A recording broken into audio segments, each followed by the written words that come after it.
आप जानते होंगे कि 2 मेडिकल कॉलेज हैं जो मेरे डिपार्टमेंट के अंदर आते हैं, जिनका उद्घाटन हमारे माननीय प्रधानमंत्री करने जा रहे हैं। प्रधानमंत्री जी करने जा रहे हैं 17 जुलाई को। उसके साथ साथ हाइड्रोजन ट्रेन का उद्घाटन जो हरी झंडी दिखाने आए हैं जींद में, वो एक हाइड्रोजन ट्रेन के लिए जो पहली बार शायद एशिया में चलने वाली है हाइड्रोजन ट्रेन, और ये बहुत बड़ी सौगात है। और हमारे माननीय प्रधानमंत्री जी इसका उद्घाटन और इसको हरी झंडी हरियाणा से दिखा रहे हैं, ये हमारे लिए बहुत खुशनसीबी की बात है। और जहाँ तक मेडिकल कॉलेजेस की बात है, 2 मेडिकल कॉलेजेस का उद्घाटन होने जा रहा है, महेंद्रगढ़ के कोरियावास में और भिवानी मेडिकल कॉलेज का। तो इन दोनों का हमारा इनॉग्रेशन होने जा रहा है और हम ज्यादा से ज्यादा तादाद में इन दोनों के डिस्ट्रिक्ट्स के लोगों को यही आज के दिन इंतजार करेंगे कि आप ज्यादा से ज्यादा तादाद में जहाँ भिवानी में अपने मेडिकल कॉलेज जरूर पहुंचे, और कोरियावास मेडिकल कॉलेज के लिए सारे मेंबरों को मैं यही अपील करती हूँ कि आप ज्यादा से ज्यादा तादाद में 17 तारीख 9 बजे तक जरूर कोरियावास पहुंचे। सुविधाओं के अभाव में ये जो इनोवेशन काफी व्यवस्थाएं, डॉक्टरों की कमी जो है वो मुश्किल जाती है, और जो यहाँ पे उपकरण है उनकी कमी कहीं ना कहीं। कमी नहीं है उपकरणों की। आप गए हैं अंदर, कितनी मशीनें लगी हैं आपको मालूम है? उपकरण तो है। सिविल हॉस्पिटल को क्या हो रहा है यहाँ मर्ज करने की बात की, मर्ज अभी तक नहीं हो सकता, नहीं हो सकता क्योंकि वो मेडिकल एजुकेशन का है, वो सिविल अस्पताल। अभी प्रॉब्लम क्या हो रही है, क्योंकि हमारे पास कमी है डॉक्टरों की और स्टाफ की, तो हमारे हेल्थ डिपार्टमेंट ने उस कमी की भरपाई की है मेडिकल एजुकेशन। इसमें कोई दो राय नहीं है। यहाँ भिवानी में एक पर्टिकुलर पेक्यूलियर सा एक केस बन के आया है, क्योंकि दोनों बिल्डिंगें बिल्कुल साथ साथ है। बाकी जहाँ बाकी डिस्ट्रिक्ट की बात आती है तो सिविल अस्पताल कहीं और है और मेडिकल कॉलेज कहीं और है, मगर भिवानी की बात थोड़ी सी अलग है।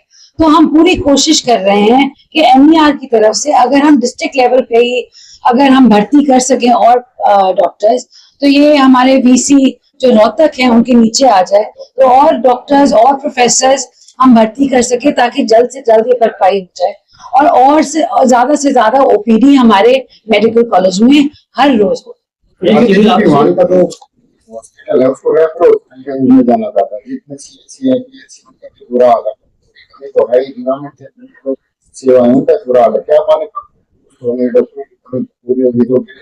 एक चीज बताएं, 1-1.5 साल पहले तक मैंने 1100 डॉक्टर भर्ती किए। मैंने सारी दवाइयां HMSCL के थ्रू पूरी करवाई है। तो जब आप जर्नलिस्ट ये गुमराह करने के लिए बोलते हैं कि दवाइयों की कमी है और डॉक्टरों की कमी है, कितनी भरपाई हुई है 1.5 साल में, उसकी बात क्यों नहीं करते? ये बात करनी बहुत नहीं की आपने कहा नहीं। हालत में काफी पुरानी बिल्डिंगें हैं, एक सोनीपत में भी हुआ है जो PHC आज गिर गई है, उसकी हमने रिपोर्ट मांगी है जल्द से जल्द, और जो वहाँ पे कॉन्ट्रैक्टर थे उनके ऊपर हमने जल्द से जल्द एक्शन लेने के लिए। जैसे यहाँ पे भी होती है, अगर नई बिल्डिंग पिछले 10 साल में कोई बिल्डिंग बनी है और वो जर्जर हालत में है तो हम जरूर एक्शन लेंगे। आप मेरे तक ये बात पहुंचाएं और मैं अगले दिन ही उस पर एक्शन लेके आपको दिखाऊंगी। मंत्री जी पहली बार भिवानी पहुंचे हैं और अस्पताल के सामने मुख्यमंत्री जी का और आपका एक शानदार फोटो लगा हुआ है। आपको नहीं लगता कि वहां पर भी अस्पताल में चले जाते, वहां पर आपका फोटो भी दिख जाता और वहां पर जो व्यवस्था है वो भी दिख जाती? बरसात हुई, गेट पर निकलने के लिए रास्ता नहीं है, एक्सरे मशीन है वो खराब है। दूसरी चीज, जो मेडिकल कॉलेज है और अस्पताल है उसके CMO और जो निदेशक है उसमें लड़ते रहते हैं। CMO को बुलाएं। मैडम, CMO साहब, एक्सरे मशीन खराब है क्या? 4 मशीन वर्किंग में है, बिल्कुल देखा। ये मेरी प्रॉब्लम ये है और कि अगर एक्सरे मशीन खराब हुई थी क्या? वो पानी टपक रहा था, उसमें करंट ना आया इसलिए होल्ड पर रख रखे हैं। 4 मशीन है, 4 मशीन है, 3 चल रही हैं, चारों चल रही हैं, मगर आपने एक होल्ड पे रखा। होल्ड पे क्योंकि आपने कितने घंटे का लैग है? नहीं, कोई लैगिंग नहीं है, सारे का 24/7 एक्सरे होती है और मैं डेली कितने एक्सरे होते हैं उनका डाटा भी दे दूंगा।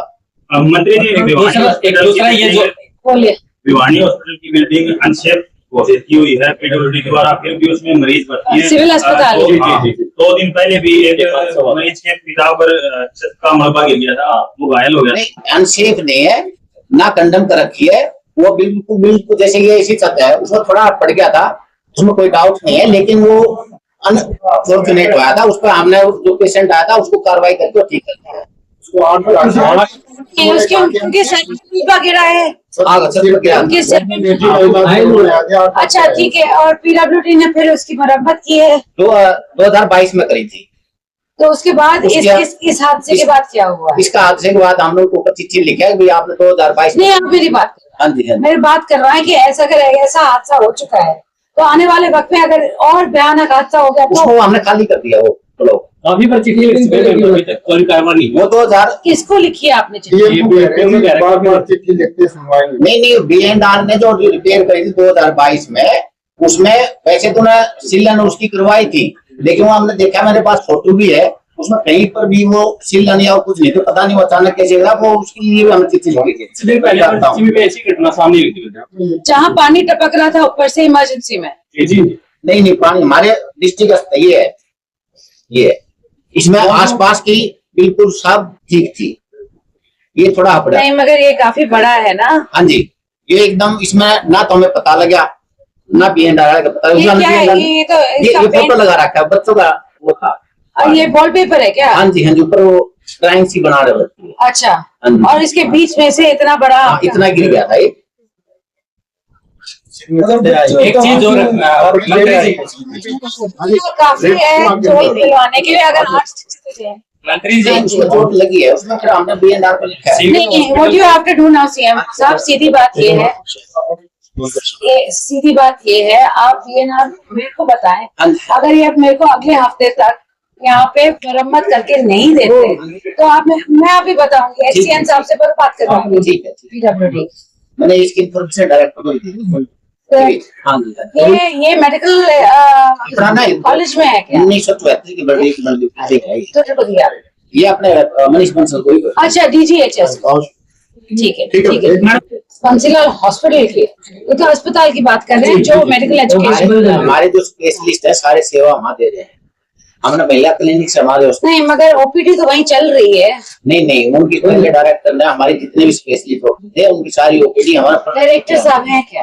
डायरेक्टर साहब बुला लेंगे, प्लीज बुला लें एक मीटिंग जाने से पहले। तो ये है कि हमारी जो महिला क्लिनिक शुरू करवाई है उसमें सारे तरह के स्पेशलिस्ट हमने शुरू कर दिए हैं। ठीक है, ये तो आप सिविल अस्पताल की बात कर रहे हैं, ये डायरेक्टर ये मेडिकल एजुकेशन वाले तो वो बताए कि वो हमारे डायरेक्टर वहाँ मैं जवाब दे लूंगी उनसे कि क्या एग्जैक्टली हो रहा है, पर अभी तक मुझे क्यों नहीं पता।